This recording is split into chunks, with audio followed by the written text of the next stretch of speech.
Kata Imam Qutbul Haddad mengatakan, orang ahli zikir, nah, orang ahli zikir itu Allah uji satu, ya, bisa baca orang, ya, bisa ngobatin orang. Orang ahli apa itu? Orang ahli zikir.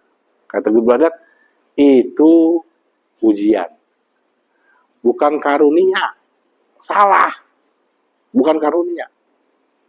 Kita kadang-kadang memandang ada orang, wah dia mau wiridnya banyak, dia mau zikirnya hebat, sebayangnya, wah doanya mujarab, wah dia mau bisa ngeliat setan, dia bisa, ya nggak. Kalau dia merasa dengan begitu, dia bisa mempunyai kemampuan itu, maka seakan-akan dia memaksakan Allah untuk tunduk kepada keinginan dia.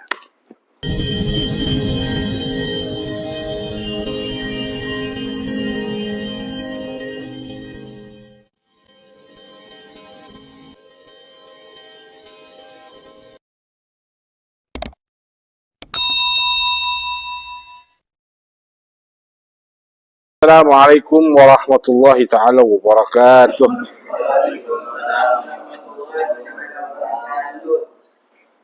Bismillahirrahmanirrahim. Alhamdulillahirabbil alamin wa bihi nasta'in ala umuri dunya waddin. Wassalatu wassalamu ala asyrafil anbiya wal mursalin sayyidina wa maulana Muhammadin wa ala alihi wa sahbihi ajmain, amma ba'du.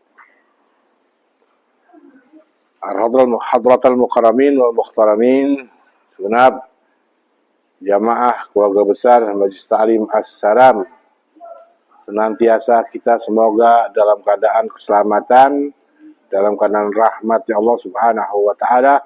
Mudah-mudahan selalu berada dalam bimbingannya, selalu dalam penjagaannya, selalu dalam pemeliharaannya, sehingga dunia dan akhirat kita selamat dunia dan akhirat. Di dunia kita selamat dari fitnah dunia, dan agama kita selamat dari fitnah agama. Alhamdulillah, kembali kita dalam rutinitas kita, kegiatan rutin taklim malam Kamis di Majelis Ta'lim As-Salam yang kita banggakan. Alhamdulillah, terlihat malam ini semuanya dalam keadaan sehat walafiat, tidak kurang satu apapun. Mudah-mudahan selalu diberikan keluasan langkah, keluasan waktu, sehingga bisa terus istiqomah rutin hadir di malam Kamis. Mari kita saling mengingatkan, barang siapa yang tidak hadir, agar selalu diingatkan, agar selalu hadir setiap malam Kamis, karena tidak ada suatu usaha yang paling mulia kecuali mengajak kepada kebaikan.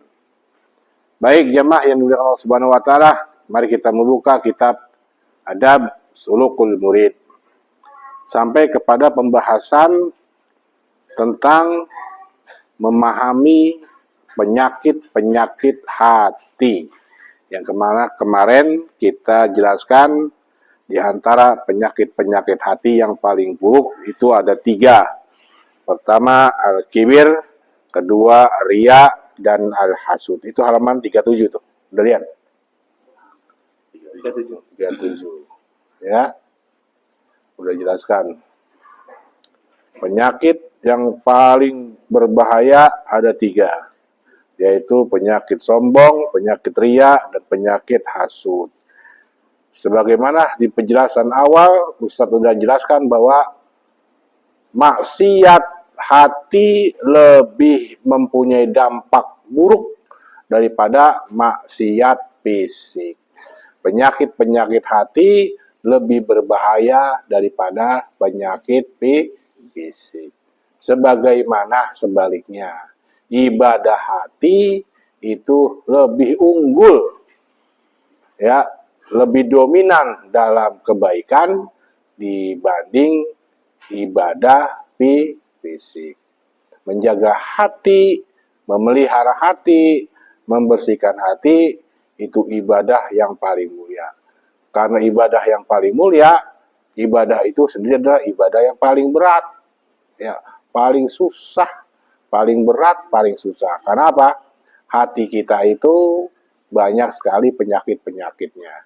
Hati menjadi motorik, ya, motorik gerakan-gerakan tubuh fisik kita. Karena awalnya dari hati, ya, pikiran dan hati. Dari sanalah ida soluhat jasadu kullu wa ida fasadat jasadi kullu.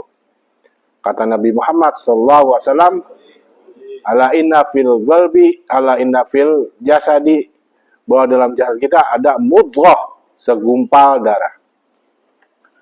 Dalam jasad kita ada segumpal darah. Idza soluhatil jasadu kullu. Kalau yang segumpal darah itu baik, maka menularkan kepada seluruh anggota tubuh jadi baik. Wa idza fasadat, tapi kalau dia itu buruk, fasadat jasad kullu. Maka semua tubuh kita akan menjadi buruk. Gitu. Mesinnya, kalau udah mesinnya rusak, semua komponen-komponennya juga akan rusak, berpengaruh. Nah, di antara hal yang harus dibersihkan dari hati kita itu ada 3 yang paling utama. Ya. Penyakit sombong, penyakit ria, penyakit hasud. Ini penyakit paling berat ini. Ya, Al-Imam Ghazali mengistilahkan bahwa 3 penyakit ini di antara penyakit-penyakit yang muhbitatul a'mal, yang menjadikan amal ibadah kita runtuh. Kalau ibarat es, lumer. Ya, itu apa? Yaitu ria, hasud, dengki, kibir, pelit, diantaranya juga tuh pelit. Nah, ini yang dikatakan oleh Imam Ghazali muhbitatul a'mal, yang menjadi amal kita meleleh, lumer. Kalau menggunakan istilah Al-Quran, seperti abu di atas batu. Kalau kena angin dan hujan, abu itu tersapu bersih, nggak tersisa. Ya, nggak tersisa. Ya, itu gara-gara penyakit hati. Maka acap kali dan seringkali Ustaz tegaskan kepada kita semuanya, mari kita pelihara hati. Jaga-jaga hati. Kalau hati udah kotor, baru rusak dah. Orang gampang naik derajat tinggi, gampang naik rohnya, gampang naik energinya. Ya, nah, itu kalau hatinya bersih. Karena hati seperti kata penjelasan kemarin adalah tempat pandangannya Allah. Innallaha la yanduru ila suwarikum. Allah enggak melihat kepada fisik kamu, wala ila ajsamikum, walakin yanduru ila qulubikum. Yang dinilai Allah Subhanahu wa taala adalah hati. Penyakit sombong. Nggak pantas sombong. Udah mau dari ukur lihat sudut-sudut manapun, manusia tidak bisa menempatkan dirinya pada perilaku sombong. Nggak bisa menjadi sombong. Ya. Kenapa? Karena sombong itu hanya milik Allah. Walaupun manusia umpama berada di tingkat derajat tertinggi kemanusiaannya, ya, siapa umpamanya? Raja, ya, penguasa, nggak pantas. Bahkan kalau seandainya di tingkat keimanan tertinggi, seandainya dia seorang nabi pun, waduh, juga seorang nabi nggak pantas sombong. Dan Nabi Muhammad mengatakan, la yadkhulul jannata man kana fi qalbihi misqalu dzurratin min kibrin. Tidak akan bakal masuk surga orang yang di hatinya secuil aja sifat sombong. Nggak bakalan sombong. Ustadz pernah cerita tentang sombong, bahwa iblis pernah datang kepada Sayyidina Musa alaihissalam. Dan iblis adalah orang yang makhluk yang paling sombong. Iblis pernah datang kepada Sayyidina Musa. Ya Musa, wahai Musa, is'al rabbak. Coba tanya Tuhanmu. Fahal li min taubah. Apa saya bisa diterima taubat saya? Kata Musa, Allah berkenan. Diterima taubatmu, wahai iblis. Diterima. Allah ngirimkan salam, wahai iblis, taubatmu diterima. Iblis tuh, diterima taubatnya. Cuman syaratnya satu. Apa syaratnya, wahai Musa? Usjud ala dharihi Adam. Tolong kuburan Adam, lu sujud situ.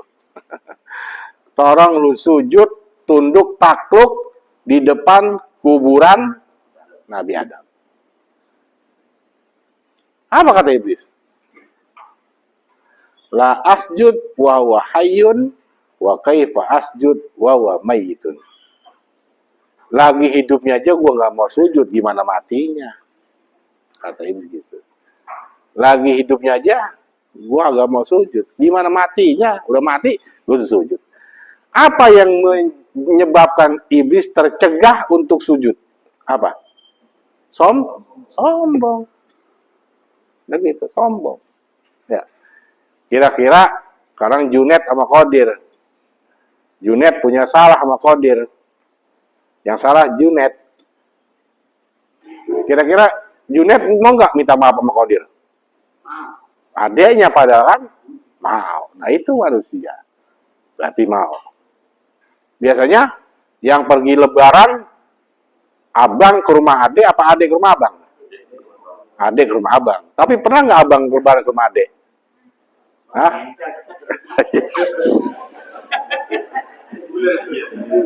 Iya, nempel deket. Gitu. Tapi pernah nggak? Jarang. Bismillah. Tuh. Di situ. Karena ada rasa apa? Sombong lah, gue paling tua. Iblis kan gitu. Apa kata iblis? Lah gue diciptakan dari api, dari tanah. Hebatan gue api, dia tanah. Masa gue sujud sama tanah? Nah ini. Orang sombong ketika merasa dirinya lebih dibanding yang lain. Orang ada di atas. Memandang orang di bawah kecil nggak? Sama juga yang kecil juga kalau lihat atas. Kecil juga, gitu loh.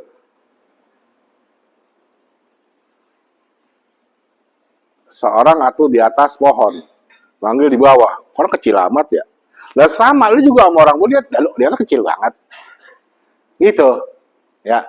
Kalau kita mau pikirin, nggak ada yang lebih mulia, yang di atas juga kecil bisa dilihat di bawah, yang bawah juga bisa dilihat kecil dari atas.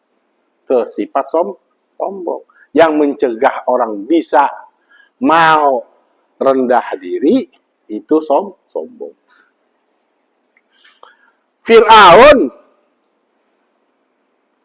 udah rajanya sombong. Nabi Musa udah berkali-kali Nabi Musa supaya ngerayu Fir'aun. Dikasih bala ini, dikasih bala itu, kagak ada kapok-kapoknya Fir'aun tuh. Saking sombongnya.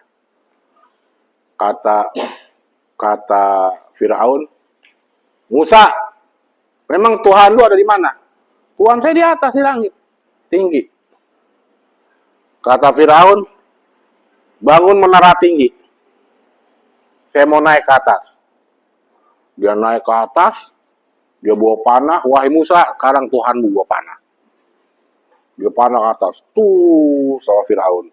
Itu panahnya sama malaikat dikenain burung, teng. Jatuh ke bawah berdarah. Kata Fir'aun, nih Musa, Tuhan lu udah berdarah, udah mati. Sombong itu. Tuh ya, kalau terusin biar dia sombong. Nah, Fir'aun itu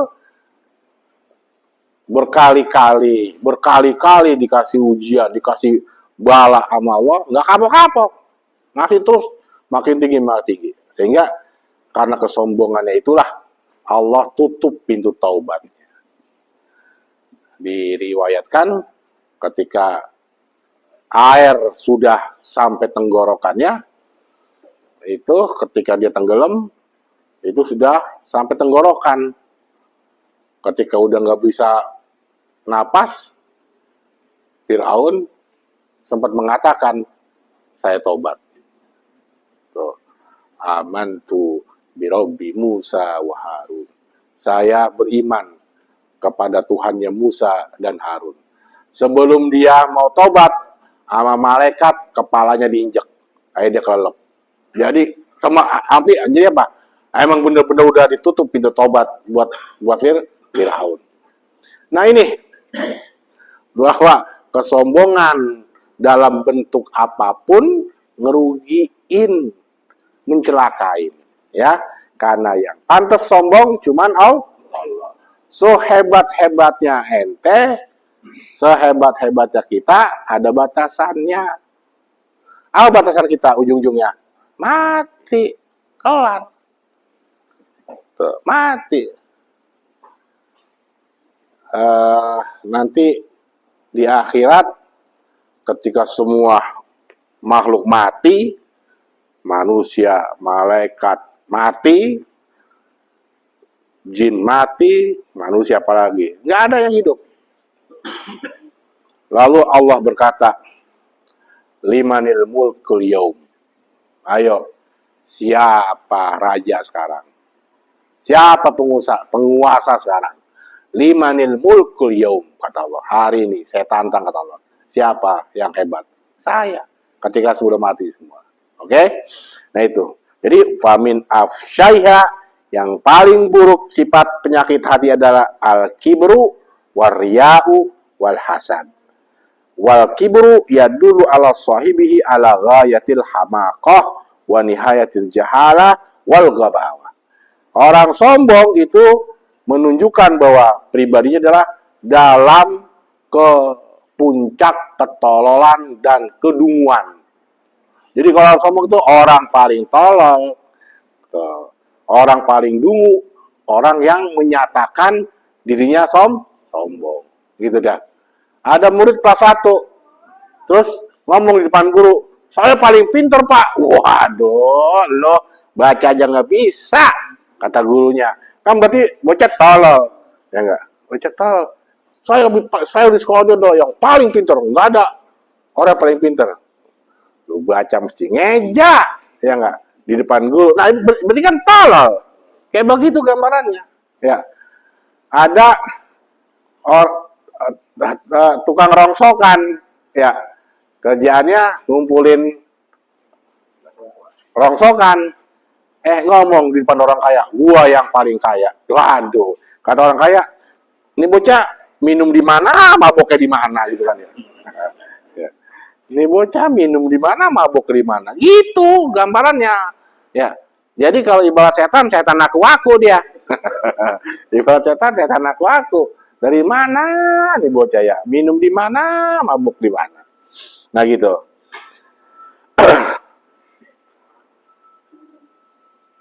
Awala yakhsha idza takabbara ala ibadillah bima ataahu Allah min fadli ayyaslubahum min ataw bisuin adabi wa munazati rabbi wasfi. Jadi seakan-akan dikatakan Allah, apakah dia merasa enggak tahu bahwa seandainya dia sombong, ya, itu sudah berperilaku kurang ajar sama Allah. Berperilaku songong, nggak ada adab sama Allah gitu. Karena apa? Kalau dia sombong sama makhluknya, ya merasa paling kaya, merasa paling pinter, merasa paling hebat, kan Allah udah katakan, semua itu adalah kehendak keutamaan Allah. Ada yang dikasih kaya, ada yang dikasih miskin. Ada yang dikasih pintar, ada yang dikasih bodoh. Maka jika orang pintar merasa paling hebat dibanding orang bodoh, ya, orang kaya merasa paling kaya dibanding orang miskin, maka pada hakikatnya dia telah berbuat kurang ajar sama Allah. Sebab apa? Itu semua Allah yang ngatur. Gitu. Allah yang bagi. Kalau orang dikasih kekayaan, kan dalam agama dikatakan, ya bagi-bagi sama yang miskin. Sebenarnya begitu. Kalau ada satu dikasih keilmuan, ilmu udah pinter, maka kata Allah, tolong ajarkan. Itu konsepnya Allah. Dalam hukum syariat diatur demikian. Ya. Inna fi amwalihim haqqun lisairin wal mahrum. Dalam harta kekayaan orang kaya ada haknya buat orang miskin. Ya. Jadi kalau ada orang sombong, pada hakikatnya kata Allah Pak, dia tidak senang dengan aturannya Allah Subhanahu wa taala. Oke, kita udah bahas tentang sombong, kita lanjut yang kedua. Sebaliknya. Wa ammar riya. Nah, ini riya. Ya. Fayadul al-halwi qalbil mura'i min azamatillahi wa ijlali. Maka orang riya itu menunjukkan kosongnya hati penyandang sifat riya dari keagungan Allah dan kebesarannya. Kita setiap hari, setiap waktu sering mengatakan alhamdulillah, subhanallah.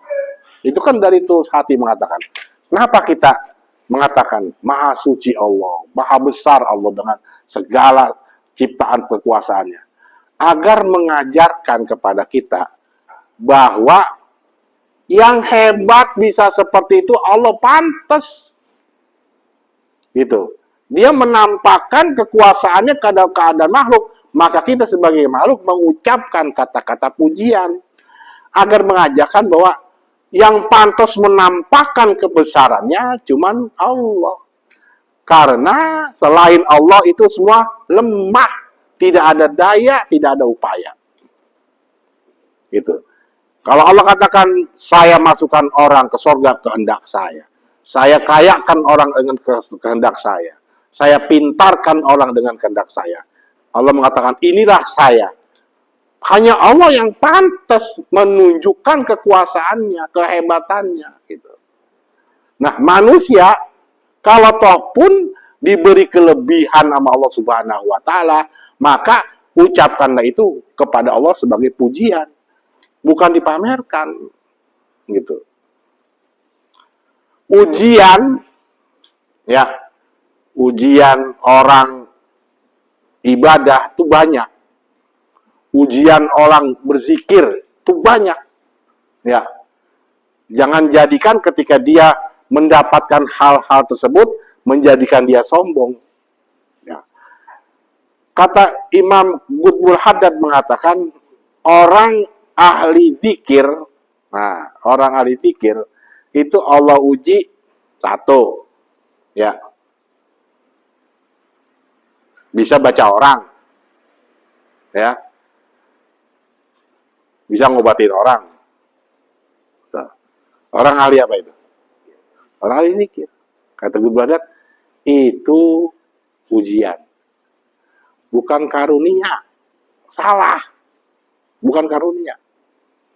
Kita kadang-kadang memandang ada orang, wah dia mau wiridnya banyak, dia mau zikirnya hebat, sembayangnya, wah doanya mujarab, wah dia mau bisa ngeliat setan, dia bisa, ya enggak.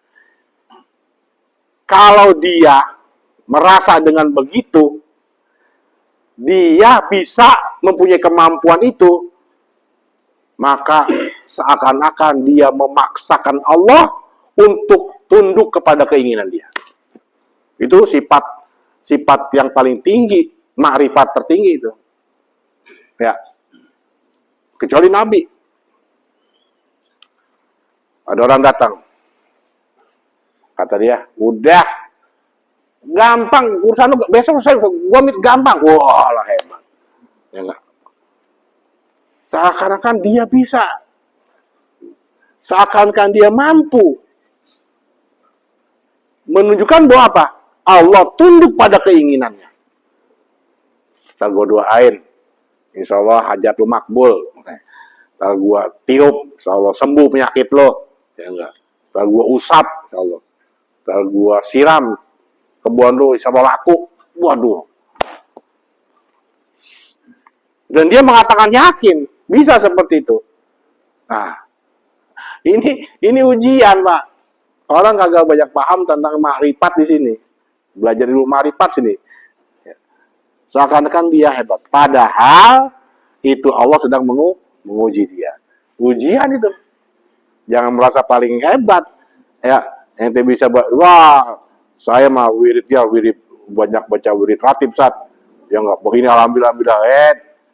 Siapa tahu Allah mudahkan urusan itu bukan karena kesolehan lu, bukan karena itu. Mungkin Allah yang nguji lu, apakah dengan demikian dia sombong? Sombong akhirnya. Ya, bangga. Bangga apa? Merasa bangga dia sering dipanggil orang, sering ngobatin orang. Merasa bangga dia sering dipanggil orang, sering ini udah ria. Halus sekali. Halus. Tuh. Kata Nabi, aku ini yang gaib aja nggak tahu. Illa manir tadha min rasulin alimil ghaibi wasyahadati fala yunabbi. Allah itu mengetahui yang gaib dan yang nyata, dan tidak diizinkan kepada siapapun illa manir tadha min rasulin, kecuali ada nabi-nabi, rasul-rasul diizinin. Selain nabi rasul nggak ada diizinin. Lalu kok bisa seperti Ustaz bisa melihat? Itulah ujian yang Allah berikan kepada orang tersebut sehingga dia mampu. Nah, zaman sekarang fitnahnya seperti itu, Pak. Banyak orang mendatangi orang-orang pintar. Banyak orang datangi bahasanya kan bahasa lain daripada dukun kan orang pintar. Ya, terserah deh orang pintar dianggap dia pakai topi hitam, pakai sorban putih, terserah. Ujung-ujungnya dia di sini orang pintar. Ya, mampu ini. Kecuali kalau kita tahu nih orang nggak soleh, ya nggak, orangnya taat, nggak pernah maksiat, ya kagak pakai celana pendek, celana pendek gitu. Ada begitu, banyak banget ya yang ngerasa bisa. Kita di rumahnya ada orang pakai celana pendek baik, bayangkan nggak pakai peci, belagu banget bisa gitu. Ya jauh, itu ujiannya. Kemampuan kita dalam bentuk apapun, maka kita sandarkan itu semua kepada Allah. Coba kita baca surat Al-Kahfi. Ini riak yang paling dalam. Karena Ustadz bercerita, dulu Nabi Muhammad pernah didatangkan orang Yahudi bertanya beberapa hal. Kata Nabi Muhammad, besok gue jawab. Tunggu. Wah, Nabi Muhammad bahasa paling bisa. Besok gue datang. Sehari, 2 hari, 3 hari, nggak datang-datang mereka Jibril, nggak turun-turun ngasih informasi. Biasanya kalau ada orang bertanya, yas'alunaka anil, pasti jawabannya besok. Ini ada pertanyaan orang Yahudi, nggak ada jawaban-jawaban, ya nggak. Akhirnya ditahan. Sehingga ketika turun jawabannya, Allah tegur Nabi Muhammad, wala taqulanna li syai'in inni fa'ilun dzalika goda. Jangan pernah latakulanna li syai'in, jangan pernah ente ngomong apa-apa, ente katakan inni fa'ilun, saya bisa. Inni fa'ilun dzalika goda. Siap besok, saya bisa lakukan. Illa ayyasha, Allah, kecuali kita sandarkan kepada Allah. Begitu. Nabi Muhammad belum besok kasih jawaban. Wah, menunjukkan Nabi Muhammad mampu. Padahal itu semuanya dikembalikan kepada Allah. Allah tegur Nabi Muhammad, wala taqulanna li syai'in inni fa'ilun dzalika qada illa ayyasha Allah. Nah, riya. Nah, riya ini kagak pantasnya kenapa? Ya, karena memperlihatkan segala sesuatu yang pada intinya ini adalah bagian daripada kekuasaan Allah, bukan kekuasaan dia. Bukan kekuasaan dia. Dia mau bisa apapun, jangan pernah ditampakkan orang lain. Tuh ria tuh. Maupun ente bisa sembahyang 1000 rakaat dalam satu malam pun, jangan pernah tampakkan pada orang lain. Karena itu adalah kelebihan yang Allah berikan. Kalau ente bisa mempunyai harta banyak, dan ente mampu menafkahi anak yatim sehari 1000 kali, jangan pernah Ya, jangan pernah ditampakkan pada orang lain. Kecuali ada hal-hal syariat yang menuntutnya boleh, diizinkan.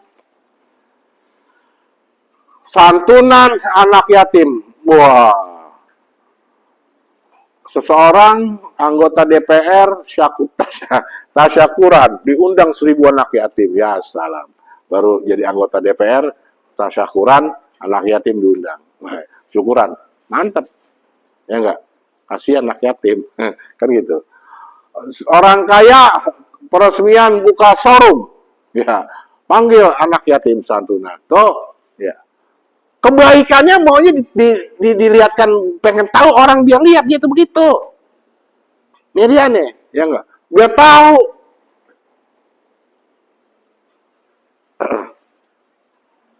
Kan pernah cerita, ya, seperti Syekh Faqihul Muqaddam, ulama besar itu, di kota Tarim, setiap maaf Ustaz takut salah ya, Syekh Faqihul Muqaddam Syekh Abu Bakar bin Salim, Ustaz, bahwa tiap malam ada orang yang ngasih di depan pintu rumahnya tuh gandum sekarung atau berapa gitu. Setiap malam ada yang ngasih. Akhirnya suatu hari nggak ada. Satu hari stop. Nggak ada. Kenapa ini ya? Nggak tahu, ada berita si ulama itu meninggal. Orang baru tahu yang meninggal itu yang ngasih apa? Dilihat di pundaknya itu kapalan. Kenapa? Setiap malam manggurin dan oh dia yang ngasih. Tiap malam.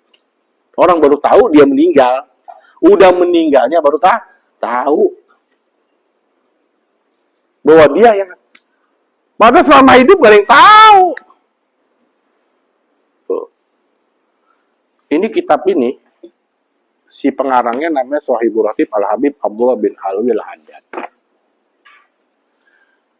Lagi hidup ya mastur. Gak ada yang tahu dia orang. Gak ada yang tahu. Orang hebat. 60 tahun setelah dia meninggal, baru kebongkar bahwa dia sebenarnya yang ngarang kitab ini, yang punya 60 tahun setelah dia meninggal. Bayangkan, orang sebegini alimnya, sebegini, bahkan dikatakan dia megang wilayah wali kutub paling lama, paling hebat, yang relatif kita baca sampai sekarang. Orang baru tahu kemuliaan dia, kealimannya dia, 60 tahun setelah dia meninggal. Tuh, bentuk ikhlas yang paling tinggi, gak ada yang tahu. Kalau ente gimana? Ya enggak? Perbuatan baik ente, pengen sekali orang pengen lihat. Nah itulah. Ya, orang pengen lihat. Kebaikan ente pengen dilihat orang. Kira-kira kita bisa nggak nih? Amal perbuatan apapun jangan sampai orang tahu. Pengen bisa nggak? Susah, Pak. Susah itu dah. Karena tingkat ikhlas paling tinggi. Ya. Makanya kan kata Ustaz nih, ya, kita sedang berada di dalam apa nih? Membahas apa? Ngebersihin hati. Hati kita masih kotor. Tuh. Kenapa? Perbuatan baik kita pengen ada orang yang tahu. Gitu. Perbuatan baik kita. Ya. Kalau ada orang berbuat baik, sedekah, pengen diumumin aja udah hancur pahala dah. Pengen diumumin aja udah. Ya, entah di masjid, entah di apain. Pengen dicatat aja nama dia. Nah, udah sebenarnya udah gak ada nilai pahalanya. Tetapi gitu ya. Kalau memang harus disampaikan si pelaku kebaikannya, nggak apa-apa, kalaupun itu tujuannya untuk memancing, merespon, mensiarkan, gitu ya. Boleh, kalau tujuannya, tapi jarang yang memang benar-benar berangkat ikhlas di situ. Jarang, Pak. Kira-kira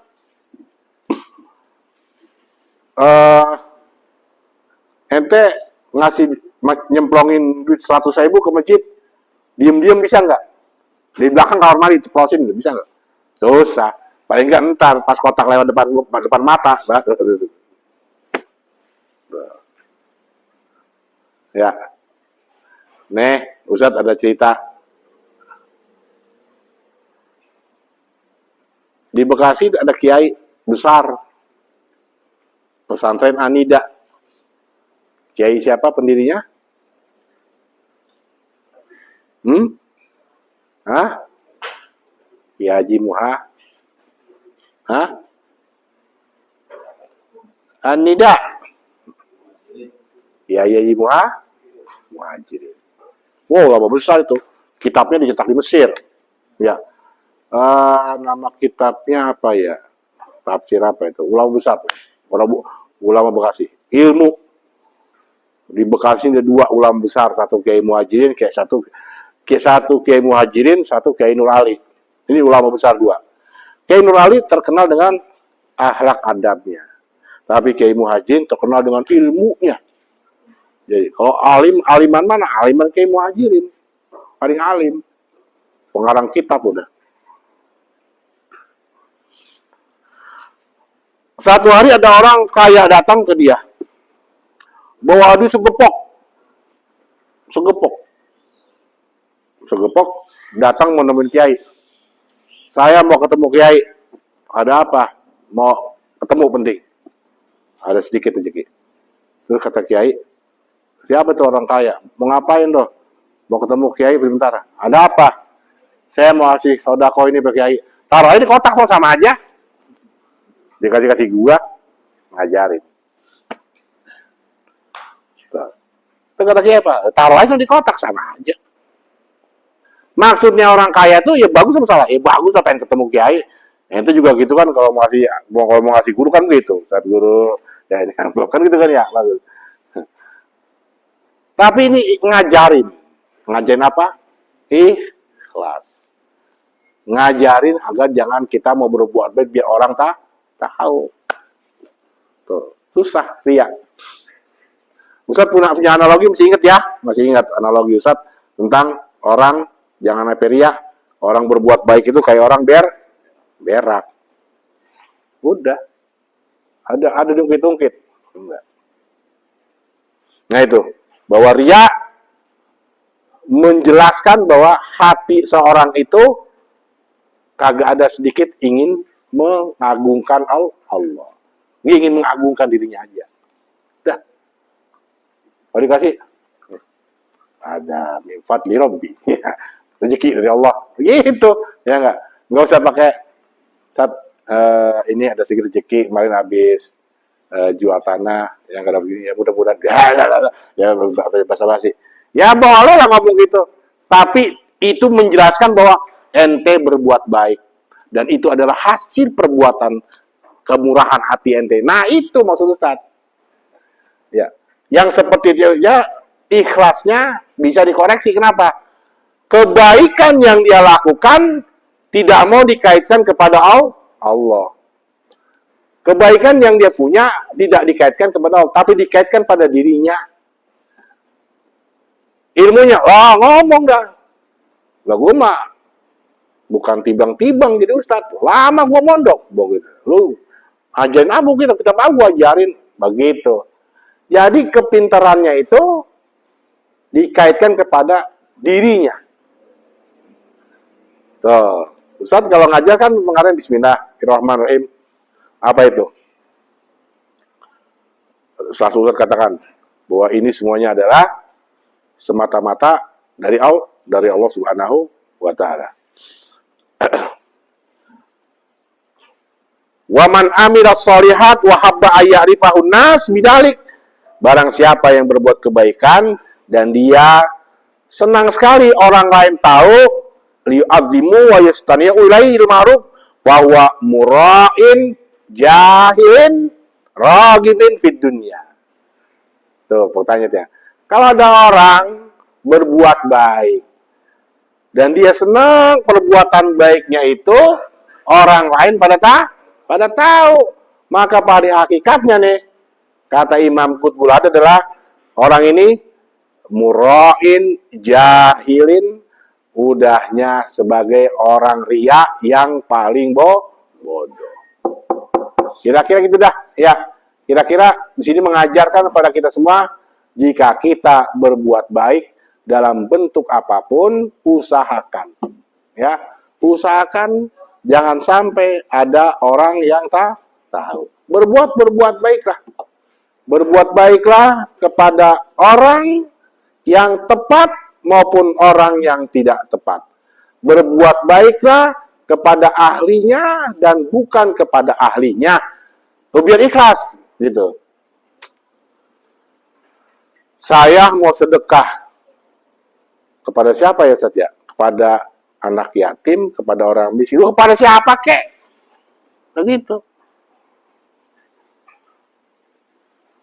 Ini ada tukang ngamen di depan rumah kita, gonjang-ganjeng. Elah berisik tukang. Dikasih 2.000. Itu 2.000. Terus ada tukang minta-minta. Tukang minta-minta nih. 5.000. Nah, kita berbuat baik ini masih niat berarti. Hanya yang tepat. Kemarin saya ngasih buat anak yatim, Ustaz. Nitip siapa? Pak RT. Terus duitnya dibawa lari Pak RT. Nah, itu kan ya. Kadang-kadang gitu. Ada perbuatan baik kita. Ya. Kemarin ada orang di jalanan. Ya. Orangnya kaya. Terus gak tahu saya kasih duit. Waduh, salah ngasih saya. Nah, ini. Ya. Masih begini kita berbuat baik ya. Ingat Nabi Muhammad mengatakan, berbuat baiklah kepada orang yang tepat maupun bukan nama orang yang tepat. Ila ahli wa ila ghairu ahli. Kepada orang yang pas atau yang bukannya. Sama aja udah. Sedekah kepada orang kaya sama orang miskin. Sama aja. Gitu. Nolong sama orang yang mampu sama orang yang mampu sama aja. Kenapa? Kata Nabi, kalau ente berbuat baik sama orang yang pas, kata Nabi, ente tepat sasaran namanya. Tepat sasaran pas dah. Ya, nyelepet kena burung apa kena daun. Nah, gitu kan ya. Kena burung, tepat sasaran udah gitu kan. Kena genteng, berarti nggak kena sasaran gitu kan ya. Ente berbuat baik kalau tepat skala sama orangnya, ngasih berbuat baik, ngasih sedekah, pas kena orang miskin, kata Nabi, ente tepat sasaran. Tapi ente ngasih duit, yang nerima orang kaya, apa kata Nabi? Ente orang baik, kan itu dah. Kalau nggak tepat sasaran, paling nggak kita dapat apa Nabi, Pak? Kita orang baik. Ya itu yang paling itu orang baik. Kalau kita ngasih orang miskin, ya berarti tepat sasaran. Kalau kita ngasih orang kaya, ya berarti ente jadi orang baik. Jadi orang baik itu yang alhamdulillah. Nah, kadang-kadang kita begitu dalam berbuat baik ya. Milih. Ya. Sama saudara, lebih utama sama saudara, tapi nggak apa ada saudara juga nggak apa-apa. Gitu ya. Sama orang miskin, ya bagus orang miskin. Ya, sama orang kaya bagi-bagi nggak apa-apa. Ya, korban, orang miskin dapat, orang kaya dapat. Begitu konsepnya. Ya. Nah, riya, menghindari penyakit riya, itu tadi salah satu adalah jangan pernah pilih dalam membagikan kebaikan. Kalau kita berbuat baik, sekali lagi, ingin dilihat orang, maka itu adalah orang yang berbuat riya dan orang yang paling bodoh. Li'anna zahid man law aqbalan nas alaihi bita'zim bil amwal kana yurad an dzalika wa yakrahu. Karena orang yang ikhlas, enggak riya itu, kalau dia berbuat baik, apa orang pada tahu, maka sebenarnya dia enggak mau. Itu. Pada kayak dia enggak mau. Aduh, jangan. Udah aja catat dah gitu biasanya. Pak, mohon maaf Bapak donatur tanda enggak usah udah. Berarti hamba Allah. Nah, berarti dia ini berbuat baik, jangan sampai ditahuin orang. Kalau ada orang tanda tanya ketika dia dimintai sesuatu dan agar namanya terkenal dan dia menghindar, maka ini tanda-tanda bahwa dia udah ikhlas. Nggak riak, nggak mau. Tuh, ya. Dia nggak mau, dia benci, nggak, jangan sampai orang tahu. Nah, ini menunjukkan dia udah ikhlas. Wa hadza yatlubu dunya bi amil akhirah faman ajhala minhu. Sebab kata Imam Ghazali apa? Orang ini mencari popularitas di dunia untuk amal akhirat. Dan kata Imam Ghazali ini adalah orang yang paling bodoh. Wa dalam yakil azudi fi dunya fa yanbaghi lahu aita berdunya minal malik wallah fa huwa wallah.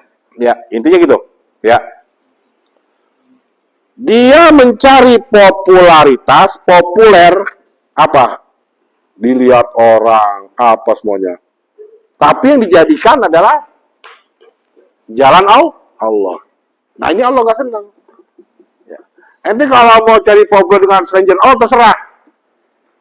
Tapi ente pengen dipopuler karena sering sodako, ente populer karena sering ibadah, ente populer karena sering berbagi, itu kan semua janjian Allah.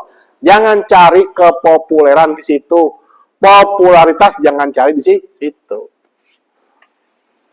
Jangan, udah diam-diam. Ya. Jidat hitam, wah, jidat hitam. Ahli sujud.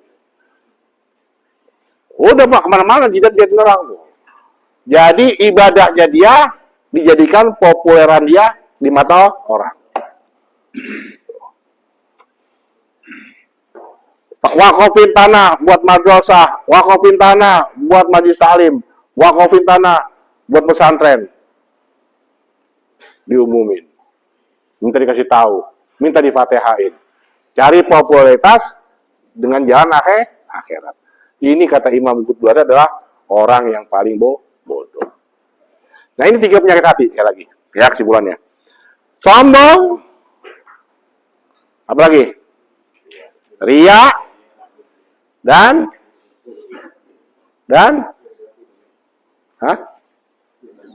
hasud belum. Ya. Jadi ini sombong dan ria. 2 penyakit hati yang dapat menghancurkan amal.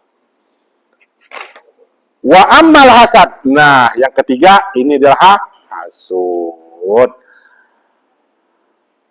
Al-hasud, kata pujangga, al-hasud la yasud. Orang dengki kagak bakalan jadi pemimpin. Al-hasud la yasud. Orang dengki nggak jadi pemimpin. Ada iri, manusia semua rasa punya iri. Ya enggak? Tetapi ketika diikuti dengan benci, itu namanya dengki. Kalau umpamanya Icai punya mobil, Ustadz iri enggak? Iri. Icai punya Land Rover. Woi. Kata Dani, pengen ya. Nah itu iri tuh. Ya enggak? Iri. Tapi kalau dikatakan, lu beli tuyul second di mana sih? Nah, udah dah. Kalau nanya-nanya tuyul second mah berarti udah dengki. Ya. Kalau iri semua orang iri. Siapa juga pengen? Ya enggak? Siapa pengen? Gue pengen kayak lu jadi pegawai negeri. Dia pengen. Ya. Gue pengen kayak dia alim. Pengen iri. Iri hati namanya. Ya, iri. Oh, iri tuh pengen. Tapi kalau udah dibarengin perasaan benci, nah, kemudian ditambah dengan perasaan apa? Agar nikmat sama orang itu hilang. Nah, ini ketiga lebih bahaya. Actionnya. Tingkat pertama iri. Tingkat kedua dengki. Nah, tingkat ketiga ini gimana ini? Ingin nikmat yang pada orang itu hilang. Ini yang jahat. Woi, jahat. Tetangganya beli mobil. Pertama dia dengki. Wah. Besok itu mobil dikasih paku. Wah, berarti dia ingin nikmat orang hilang. Ini dengki. Bahaya. Kalau iri semua nggak apa-apa, semua orang iri. Kalau nikmat orang itu menghendaki hilang, itu bahaya. Tapi kalau mengingat nikmat orang itu juga kita sama, nah ini dianjurkan, boleh. Makanya kata Nabi, dengki itu dibolehkan ada dua. Dengki karena ada orang kaya yang bersedekah, kita pengen ke dia, boleh. Dengki sama orang alim ngajarkan ilmu agama, kita pengen ke dia, itu boleh. Disebut dalam istilahnya namanya ghibthah. Apa ghibthah? Menginginkan nikmat itu juga ada pada kita. Boleh. Tetapi yang nggak boleh adalah menginginkan nikmat pada orang lain itu hilang. Nah, itu yang nggak boleh. Caranya gimana? Ya, caranya gimana? Setiap ada orang dapat nikmat, temuin, ucapin alhamdulillah. Itu. Bang, udah ada pengumuman ya? Makanya tadi udah naik jadi pegawai negeri. Iya, alhamdulillah, mudah-mudahan. Nah, ditemuin. Bang, itu beli mobil baru? Iya. Waduh, gimana sih cara bang biar beli kerja gimana? Wah, saya juga pengen beli mobil. Nah, itu namanya cara ngelawan supaya kita nggak ada perasaan dengki. Temuin orang itu, ucapin selamat, lawan. Perasaan hasud mah udah susah, hasud. Dan itu kata Imam Ghazali itu, saya baca dalam Ihya. Ada ilustrasi dalam kitab Ihya. Ada iblis lagi bawa barang dagangan banyak. Apa tuh barang dagangannya? Ria, hasud, kibir, ini semuanya penyakit-penyakit hati digambarkan. Digambarkan tuh penyakit hati. Terus ditanya sama iblis, ini dagangan yang paling laku yang mana nih? Kata iblis, hasud. Dagangan yang paling laku apa? Hasud. Waduh, di antara dagangan tadi itu apa tuh? Ria, kibir, ya nggak apa lagi, macam-macam ya. Hasud dagangan yang paling laku kata iblis. Waduh. Terus tanya sama iblis lagi. Terus tuh dagangan yang paling banyak yang beli siapa? Ulama. Iya, bukannya orang kaya, bukan pejabat. Kata iblis apa? Itu hasud dagangan yang paling laku dan yang paling laris, yang beli paling banyak siapa? Ulama. Biar tahu ente. Sebab ulama itu paling hasudnya paling. Makanya kita penting belajar tasawuf, Imam Ghazali begitu. Coba Ustadz. Ya, Ustadz mah. Udah dah. Asal yang satu majlisnya rame juga yang satu udah macam-macam ngomongnya, ya enggak? Gitu. Yang satu panggilanmu ceramah, yang satu sepi, yaudah ngoceh mulu. Dia mah ya, gua tahu, dia mah mondok tidur mulu. Dia enggak ngemeng aja atau apa-apa belajar. Ya, bocah kemarin dia mah begitu. Kan itu mah dunia ustad, tahu. Ya enggak, boleh kalau kumpul ustad sama. Nongkrong sama mereka juga sama nongkrong bocah mabok. Iya. Ada aja dengki-dengki tuh. Alhamdulillah. Ya enggak. Jadi biar tahu ente, penyakit hasud itu dagang paling lama dan paling laku, yang paling banyak beli itu ulama. Paling banyak beli. Jangan dikira ulama juga hasud juga. Ya, antara habaib sama habaib, antara kiai sama kiai, antara kiai sama habaib. Wah, apalagi zaman sekarang. Ya, mudah-mudahan dah ya. Semua kita bisa terselamat dari sifat demikian. Penyakit apa? Ya, penyakit kibir, penyakit riya, dan penyakit hasud. Ya, mudah-mudahan Allah pelihara hati kita. Amin ya rabbal alamin. Cukup. Allah Subhanahu wa taala a'lam. Al-hadina wa ila hadratin Nabi Muhammad sallallahu alaihi wasallam. Al-Fatihah.